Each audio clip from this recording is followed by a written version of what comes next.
Are embracing a new game plan to get immigration reform passed. They announced a broad bill entitled the U.S. Citizenship Act yesterday that would overhaul current policy. The bill would, among other things, give an 8-year pathway to citizenship for 11 million people leaving the country without legal status. After failing for decades to pass a comprehensive immigration package, congressional Democrats are reportedly considering a piece-by-piece strategy where they would break up the larger bill into smaller, targeted laws. The method is backed by some immigration advocates who believe it will be easier to garner Republican support. So, Rev, it's not just Republican support that Chuck Schumer needs to worry about and Joe Biden needs to worry about. They need to worry about some moderate to conservative Democrats that are inside their caucus. How difficult is it going to be to get a comprehensive bill together that's going to pull in everybody from, let's say, Joe Manchin to Bernie Sanders?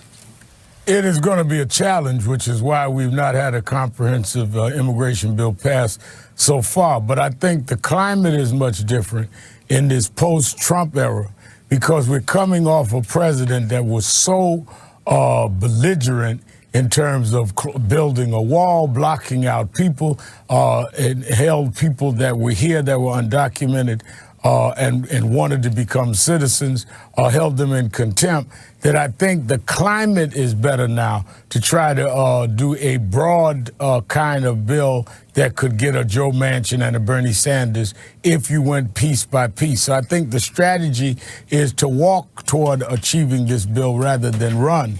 But I think the time has come and Americans are prepared to say we need to really have a clear immigration policy that would lead towards citizenship and protect us at the borders at the same time. So we just got past an election in 2020 that had a lot of Democratic activists scratching their heads on where some black Americans voted, where Latinos voted, breaking for Donald Trump. Do you think there's more of a recognition in the Democratic Party that not all black voters look at immigration the same way? Not all Latino voters look at immigration the same way, that actually there is a resistance? Let's say if Joe Biden decided, I'm going to just go all in and I'm going to try to not only legalize, but grant citizenship to all undocumented workers in America. Do you think Democrats have a better understanding that that wouldn't be an unqualified success for a good portion of black Americans and even some Latinos? I really do believe that in the last election, the numbers gave many in the Democratic leadership the message that people are not always where you may go in terms of your last slogan or what you may see driving social media. Blacks and Latinos are very much decided in various issues. And I've always said that that many in the black community are very conservative on some issues and very leftist on others. And I think that that vote showed that in this last election, which is why I think the strategy that the Biden-Harris administration is doing is to really try to walk things through. But I think that people assume because they come out with a certain feeling that they're speaking for everybody across the board rather than deal with the fact that many people have different feelings or at least are going to have to be convinced. And I think this is a discussion you and I have had a long time. And that's why I call them latte liberals. They're not talking to people. They're talking at people. Yeah. And they think because they're talking at people, people are agreeing with them on every position. And that's just not the case.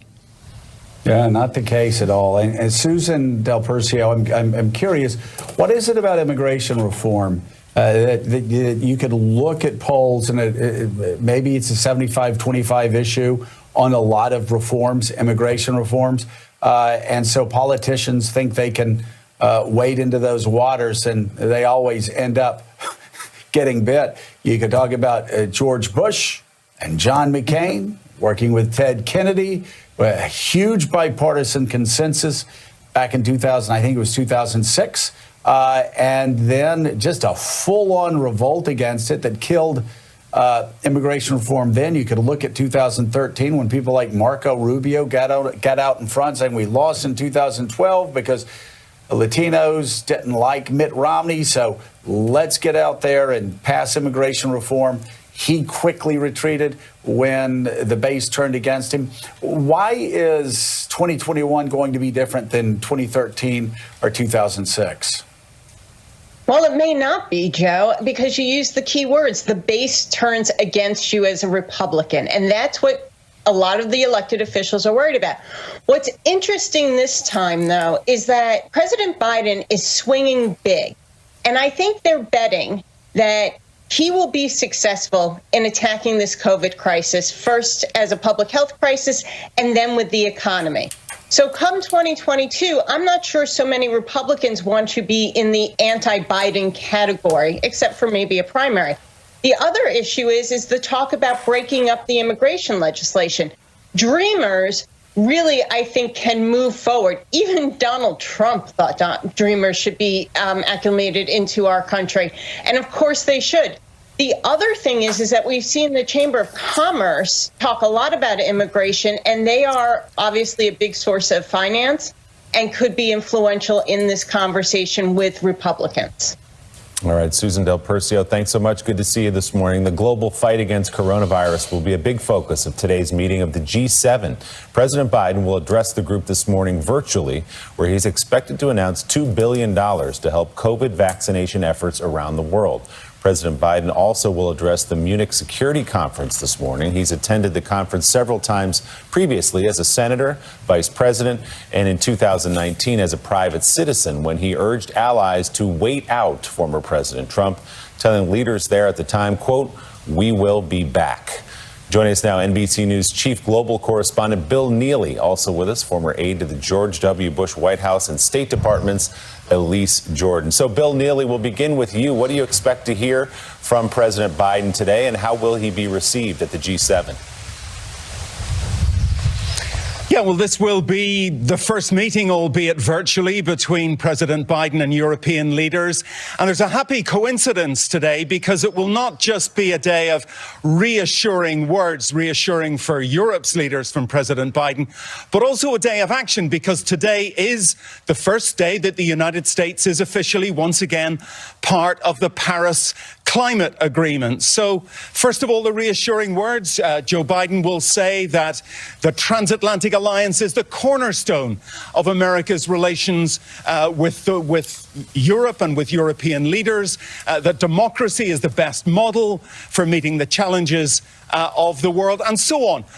Balm to Europe's soul, if you like, after the bile of the years of Donald Trump. But you know, that's all very well, but it's not enough. It's not simply enough that Joe Biden can flick a switch and everything can go back to the way it was. Europe is now profoundly distrustful of the United States in a way that we just haven't seen, perhaps since the 2003 Iraq war, maybe even before that, and it's not just Donald Trump's presidency, it's not just his transactional, boorish, nationalist relationship with Europe's leaders. It predates Trump as well. It is the Iraq war. It was the financial crisis. It is the endless wars in Afghanistan and so on. And also just the idea that a new American administration can, just like that, change the policies and views of the previous administration. So I think Joe Biden's words, look, they will be absolutely welcomed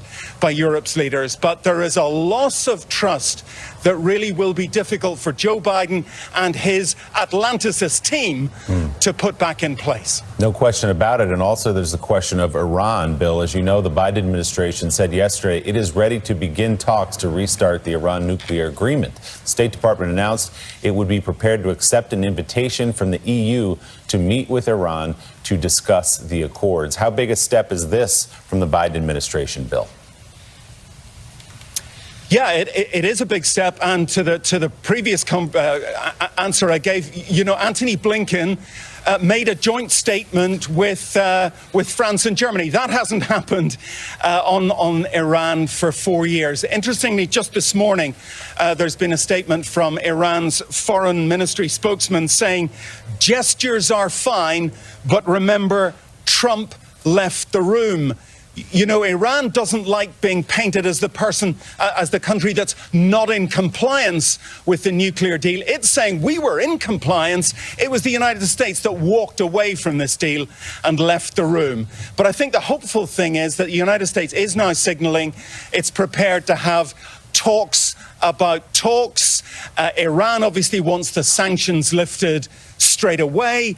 The United States, as a goodwill gesture, has now said that Iran's diplomats at the United Nations are more free to move around the tri-state area than they were before. It's simply a confidence-building gesture, but it matters. These things, these tiny, small steps matter. But I think, yes, we are now seeing the first steps, sideways perhaps, towards a re-engagement and a renegotiation of that nuclear deal. It won't be the same deal as before, that's for sure. It will have to be stronger and longer than before, but the path is there. An important first day, major day of foreign policy for the new Biden administration at the G7. NBC's Bill Neely in London. Bill, thank you as always. Mika? All right, let's move now to Senator Ted Cruz and his trip to Mexico. Elise Jordan, I wanted to ask you about this. He has said it was, quote, a mistake to go on a family vacation to Cancun, Mexico, but it didn't start that way. He first blamed the trip that he took during a complete weather and grid catastrophe in his state on his kids, and he said that he was responding to his kids' needs. That turned out to be a lie. Then it came out that he was a part of, his wife sent out group texts to friends saying, let's go to Cancun, their house is freezing, let's get out of here, we can all have fun at the Ritz. And those texts were revealed to the press, so that turned out to be a lie, that it was for his kids. Then Ted Cruz lied about when he was going to come back. He initially said he was just dropping his family off, and that turned out to be a lie. He was actually planning on staying till Saturday. There are some on the right who are defending the senator, saying, what could he really be doing during this catastrophe to help his state? And I point to, I just came across on Twitter here a tweet by Alexandria Ocasio-Cortez, who spent the evening last night working for Texas Relief and raised, with the help of others, $1 million going straight to Texan food assistance, homelessness relief, elder care, and more. What do you make of this defense that he couldn't have been doing anything anyway? And what do you make of his very misguided trip to Mexico? Wow, the bar really is so low if the defense of a U.S. senator in his home state under crisis, a huge, massive crisis on the level of Hurricane Katrina, if he is ascribed so little power as to, oh, he can't do anything, he would be better off sunning and working remotely at the Ritz-Carlton in Cancun. It's just pathetic. And I really am there are so many episodes in politics these days that just make your jaw drop. But this one's particularly egregious. I just can't believe that Ted Cruz actually thought that he was going to get away with this and that he was going to be unnoticed, leaving his state, going on a flight to Mexico. It's nice that the senator probably has been vaccinated, as senators got priority vaccinations, so he doesn't have to worry about contracting coronavirus on his international jaunt. I am so disgusted, and I wonder how this plays over the long term for Ted Cruz, because I think of men like my father who like Ted Cruz, but it's not very relatable just going off and heading to the Ritz-Carlton Cancun at the first sign of trouble in your home state.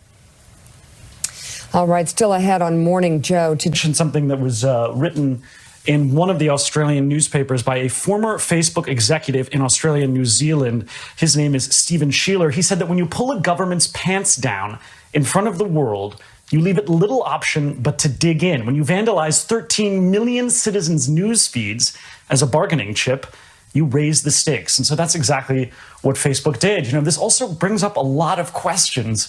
If Facebook was so easily able to pull the plug on news sharing in Australia, why have they been so resistant about policing their service in issues of free speech in America? Why has that been such a fight in the United States? And many commentators are asking that question. Mika? All right, NBC's Matt Bradley, thank you very much. And Joe, I guess Facebook can take down stuff. They just choose not to. Well, it all comes down to money. If they make more money, if it gives them more power, Rick Tyler, they'll take it down. If not, they'll actually put algorithms What in if it destroys democracy? That actually encourages the spreading of misinformation about once-in-a-lifetime pandemic, and also allows our enemies to spread misinformation, our enemies foreign and domestic, to spread misinformation around this country. I just wonder when our Congress and when our leaders on both sides of Pennsylvania Avenue are finally going to rein Facebook and a lot of these other tech companies in that have been allowed to regulate themselves for the most part for the past 30 years. Joe, I've struggled with this issue because I'm adamantly back the First Amendment and free speech, as I know you do. And it's amazing that I hope I'm not coming to the conclusion that we just may not be smart enough to have Facebook, because I can't tell you the number of times when people I know in conversations have repeated something and I pay attention to the news. So I read many newspapers, I listen to news, I'm just immersed in it. And they'll tell me something I've never heard before, about the vaccine or about the election or something. And I'm like, well, wait a minute, where did you hear that? Well, my aunt posted that on Facebook. And it's just amazing how chronic that information is. And look what that led to. It led to the President of the United States exploiting that ability to spread false information. They continued to spread false information about an election that was not contested, about an election that clearly had a winner, but allowed people to go on and on about and say, there's real issues here. And that was done through Facebook and other social media. And I frankly don't know the entire answer to that, but it definitely is something to worry about. Well, Rick, we've got to figure it out. And we've got to figure it out because I'm with you. I have so many friends that have degrees, have advanced college degrees, have law degrees, that have spent decades being sane and rational, that over the past 4, 5, 6, 7 years will call me up and say, hey, is it really true that fill in the blank, that Anthony Fauci deliberately killed people during the AIDS epidemic and now he's going to be making billions of dollars off of vaccine? That's a lie that will not die. And why won't it die? Because every time I ask, wait, where did you hear that? It always comes back to Facebook. The violence that was spread at the Capitol, the terrorists, so much of that was organized around Facebook. When there was the assassination of the law enforcement officer in Oakland by a right-wing extremist, once again, where was he meeting other boogaloo people? On Facebook. Facebook, which had its algorithms deliberately pushing people to extremist sites, deliberately pushing people to sites that spread misinformation. This is a deliberate strategy. They don't care if it's good or bad for America. They don't care if it's good or bad for democracy. If that lie is especially sticky and their viewers like it, then they will send as many people there as possible because, the browsers are money. It all comes down to money. When are we going, Rick? When are we going to get leaders in Washington, D.C. that understand this is one of the greatest threats, Facebook, one of the greatest threats to American democracy? Well, when private industry is left to self-regulate and they do it responsibly, and that's what is at issue here. And we do regulate federal communications. You are under regulations as an MSNBC broadcaster. NBC is, and the radio stations maybe people can argue about more or less. But what you just talked about is clickbait. And I know that you know, Joe, and I'm sure many people have said that you saw the comments about the pandemic that, it's really a hoax and it's not really true. And, they're puffing up the numbers. And in order to believe that, so it's consumer beware. In order to believe that the pandemic was false and they inflated the death numbers, you would literally have to believe that the doctors are in on it, the families of the victims are in on it, the ER nurses are in on it, the family physicians are in on it, the health officials are in on it, the elected leaders are in on it, the media is in, everybody is in on it. And that just doesn't fly. We have to use our common sense. We have to say, if everybody, statisticians, scientists, on and on and on and on. And yet, my aunt posted that on Facebook, so that's got to be true. We've got to take responsibility as citizens, because I think, as Adam said, a constitutional republic he was referring to, democratic institutions, are only good for a moral people. And people have to take personal responsibility to make sure that things are true before they spend, before they spend that crap around. Well said. Rick Tyler, thanks for being with us this morning. Let's turn to the race to get Americans vaccinated against the coronavirus. It's now facing a big weather challenge this week, as you can imagine. Yesterday, White House Press Secretary Jen Psaki said, quote, "We are experiencing delays in COVID-19 vaccine shipments and deliveries. CDC and federal partners are working closely with the jurisdictions as well as manufacturing and shipping partners to assess weather conditions and to help mitigate potential delivery delays and cancellations." According to local health officials, many vaccination and testing sites across Texas closed over the weekend and earlier this week.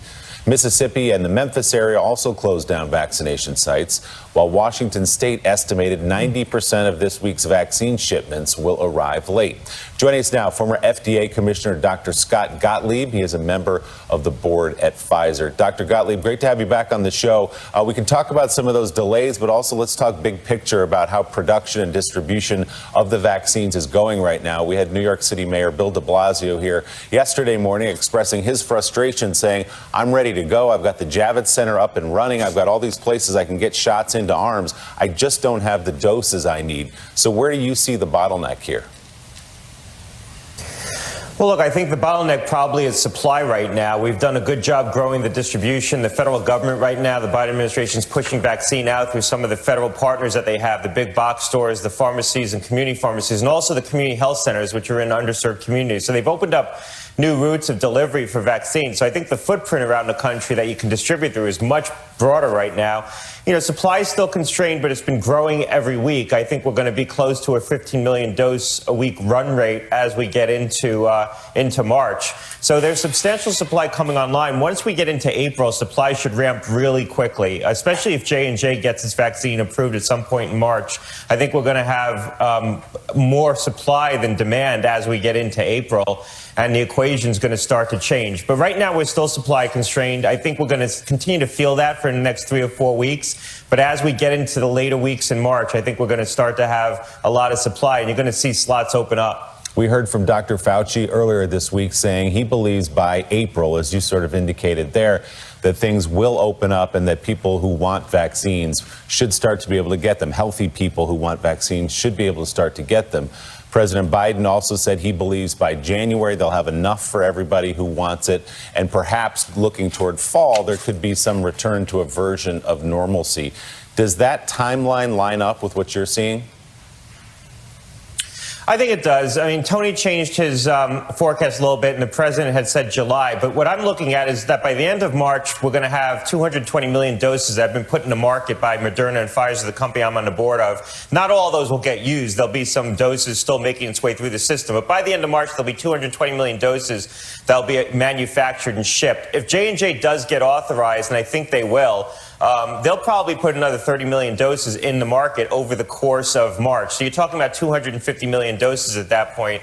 If you assume a 60-40 split in terms of first doses and second doses, about 60% goes to first doses, 40% goes to second doses, that's potentially 150 million doses you can deliver. You're not going to deliver it all because not every dose that gets manufactured in the last 2 weeks of March is going to get into an arm. It's still going to be in a supply chain somewhere. But even if you can vaccinate upwards of 100 million people by the end of March, which I think is possible, you're working off a lot of the demand. A lot of the people who are willing to line up will have already been vaccinated. And I think we'll get to 125 million people with some cajoling. But once you get to that number of people, 125 million Americans vaccinated, I think the next 25, 30, 40 million people are going to be more difficult. And that's where demand starts to become a little bit more slack, especially in an environment where prevalence is declining. So people see infection rates coming down. They're not going to be as eager to go out and get vaccinated. So I do think you're going to see the equation start to change, and it'll change quickly.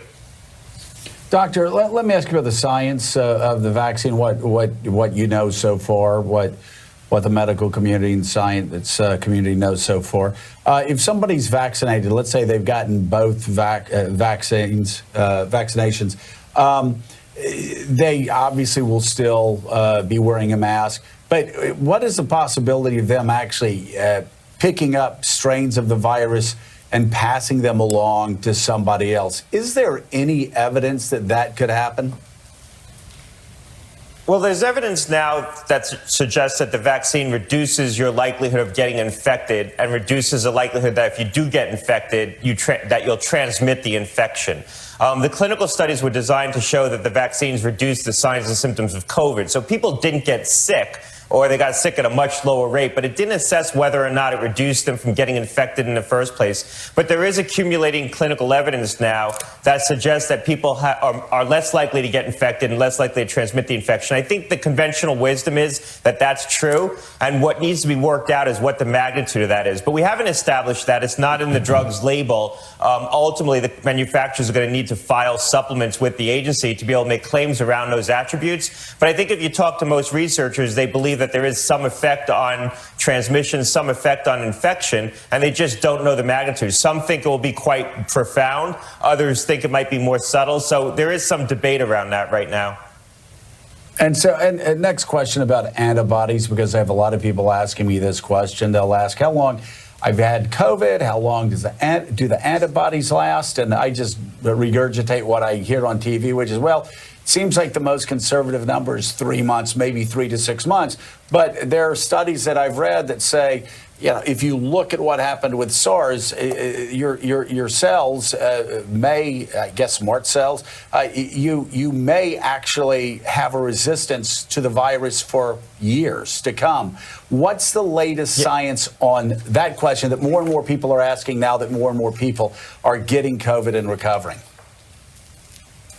Yeah, look, immunity is highly variable. We experience it all very differently. It's one of the most variable things in our bodies from person to person. But I think conventional wisdom is that you're going to have protective immunity after infection for at least 6 months, probably 12 months, maybe a little bit longer. This virus seems to sit somewhere in between a normal seasonal coronavirus, of which there's 4, and then SARS and MERS. SARS and MERS induced a very long-term immunity. Seasonal coronaviruses, you might only have 3 months of immunity to once you get infected. This kind of sits in the middle. You're developing antibodies, and those are giving you some protective immunity from reinfection, but you're also developing memory T cells, CD4 and CD8 cells, that are going to kick into action if you're exposed to the virus again, so that you may get infected, but you may not get sick because you're going to have those memory T cells. And in fact, it does appear that some of the vaccines, particularly the J&J vaccine, also induces a very healthy T cell response. Probably all of them are doing it to some degree, so that you have some residual immunity, some long-term immunity. And so, and that's the study that I'd read. The memory T cells with SARS has lasted up to 17 years in some patients. Again, it's not immunity per se. It's just you've got these memory T cells that actually know how to fight off the virus, right? Right, and also cells that will generate antibodies. So you have memory cells that also, if you're exposed again, you may not have circulating antibodies, but you'll have cells that will quickly be able to produce antibodies because they've seen the virus before and help you fight the infection. Dr. Gottlieb, I just want to ask a very basic question about the vaccine itself. As the country becomes more and more vaccinated over the coming months, exactly what does it do? There are people who say, oh, you can still pass it on. What exactly is the function of the vaccine? And also, how should people in America be conducting themselves until the entire country is predominantly vaccinated?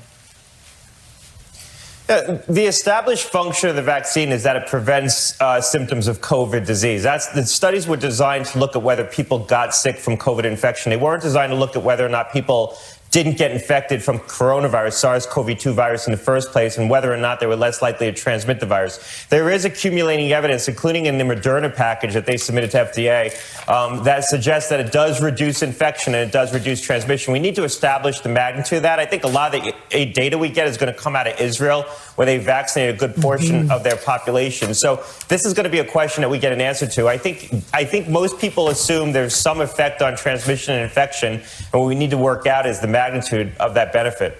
Dr. Gottlieb, as you know, parents now a year into this are growing impatient with the question of schools and why they aren't open in many places or why they're, hybrid of remote. They want their kids back in school. They want them back there safely. They want the teachers who they love to be safe in those classrooms as well.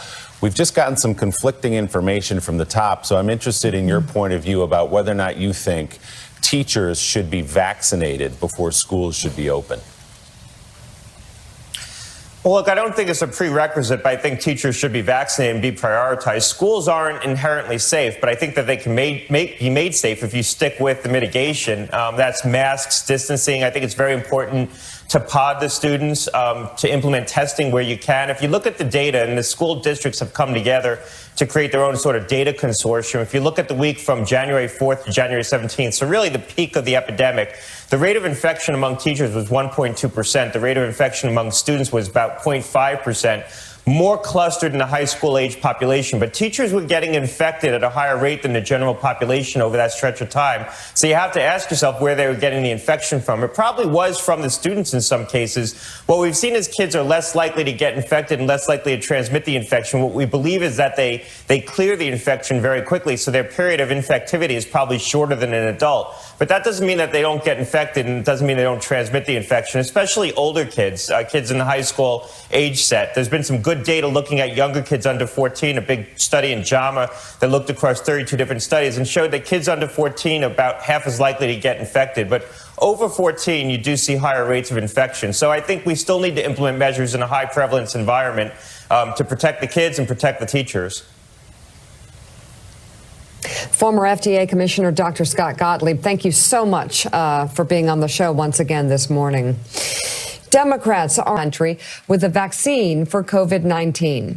Let's bring in Democratic Senator Gary Peters of Michigan. He is chairman of the Senate Homeland Security and Governmental Affairs Committee, which oversees FEMA, the agency responsible for helping the CDC to coordinate vaccine distribution with the states. So let's start there. How would you rate how distribution is going across the country? It seems like there are some hiccups. Well, there are hiccups. There's no question about that. The work is to try to smooth that out as quickly as possible. Certainly, we're pushing FEMA, but I can tell you the Biden administration is certainly pushing FEMA to come up with a national strategy, which they've been implementing. We saw a big change with the new president. In the last administration, every state was pretty much left to do whatever they could. They were left on their own. That's not the way that you deal with a national emergency. FEMA needs to have coordination across the country. The Biden administration has been focused on that, and particularly making sure that there's visibility as to when vaccines are going to be available. In fact, I had the opportunity to bring this up directly with President Biden at the White House at a meeting we had recently. I can tell you he was focused on that completely, understood that you can't just drop vaccines off on a Friday and say, this is what you're going to get for the next week. That's what we saw with the Trump administration. He understands that you've got to tell folks, this is what you're going to get not just next week, but the week after, and then the week after, over the next 3 weeks. So that's the process that's moving forward. You're seeing more vaccines being manufactured. I'm so excited that President Biden will be in Michigan here today. I'll be with him later this afternoon at the site that is making the vaccine here in our state. They're continuing to make more as they continue to bring more production online. But of course, now we have issue immediately because of the weather events that have occurred across the country has certainly disrupted some of those supply chains. But once we get back on it, I can tell you that I know the Biden administration is focused on this, and FEMA is responding to that focus from the president. Senator, as you know, the distribution of vaccines is one of the major elements of the American Rescue Plan, that $1.9 trillion proposal that I know you support to get the economy going again, but also to get vaccine and supplies out to the country. What is the fate of that? That's a big number, $1.9 trillion. A lot of Republicans say there are pieces in there they just can't vote for, including a $15 minimum wage. Are you open to negotiating and to pulling pieces of that out? President Biden, in fact, a couple of times now has conceded that the $15 minimum wage hike may not live. It may not survive. In this package, he might pursue that somewhere else. Do you really think $1.9 trillion is going to clear through this Senate?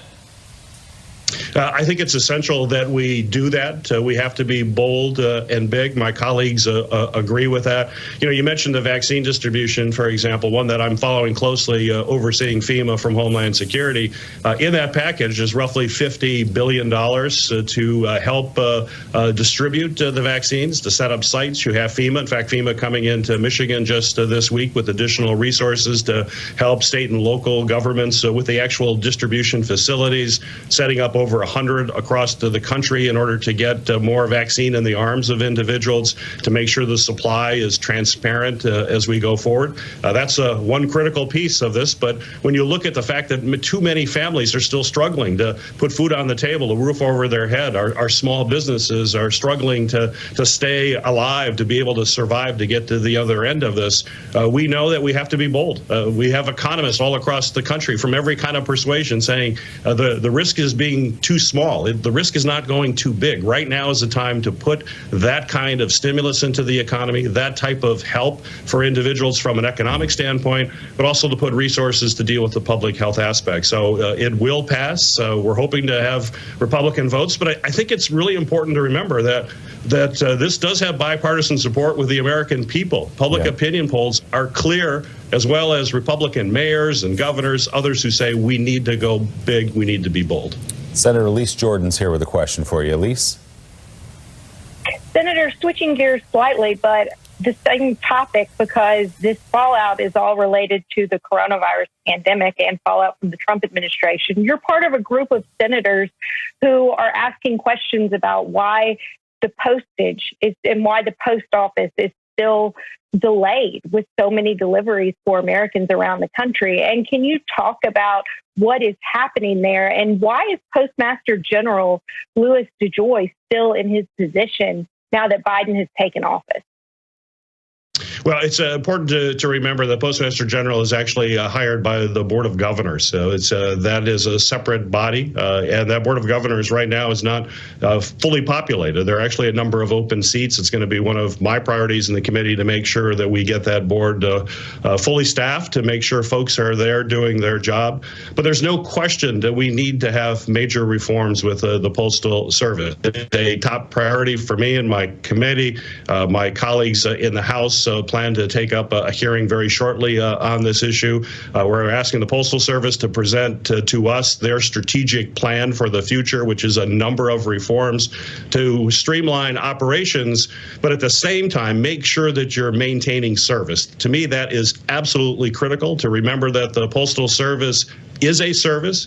It provides mail to every single address in America every single day, but it has to do it in a timely and efficient manner. And that's going to take some legislative action, and we're certainly committed to doing what we have to do to support those efforts going forward.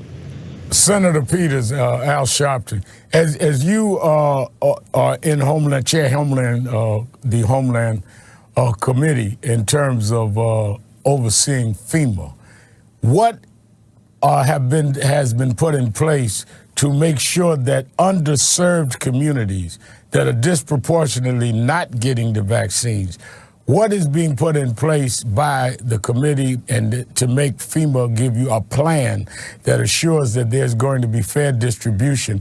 And second to that, As you know, that there's a hesitancy problem in the black community.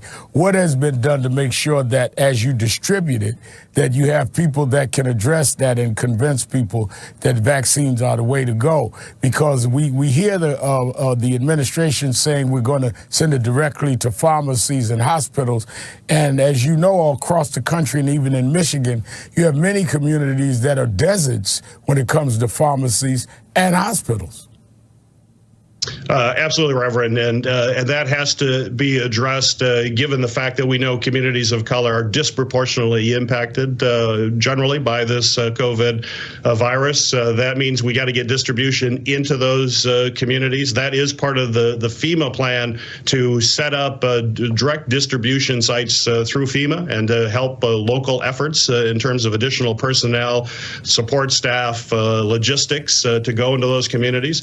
I will tell you, with the Trump administration, it was incredibly frustrating because they were not even collecting the data necessary to know where critical supplies were going, when it was clear that communities of color were not getting the supplies necessary to deal with the magnitude of the crisis in those communities.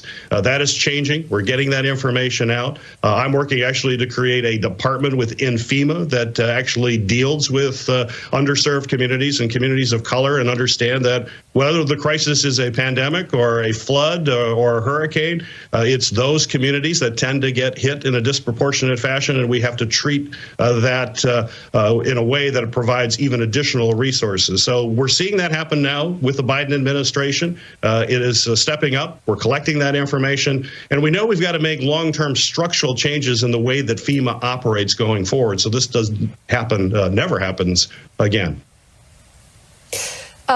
Senator, before you go, I'm just curious. I'm looking at dozens now who have died attributed to this severe winter weather in Texas. If your state was under a winter weather emergency and then also undergoing a catastrophe where millions of your residents had no heat, power, water, and food, would you go to Cancun? No, I would not do that. I would be here with folks here in Michigan. My family is here. We're all in this together, and we would work together to get through it. Mm-hmm. Senator Gary Peters, thank you very much for being on the show this morning.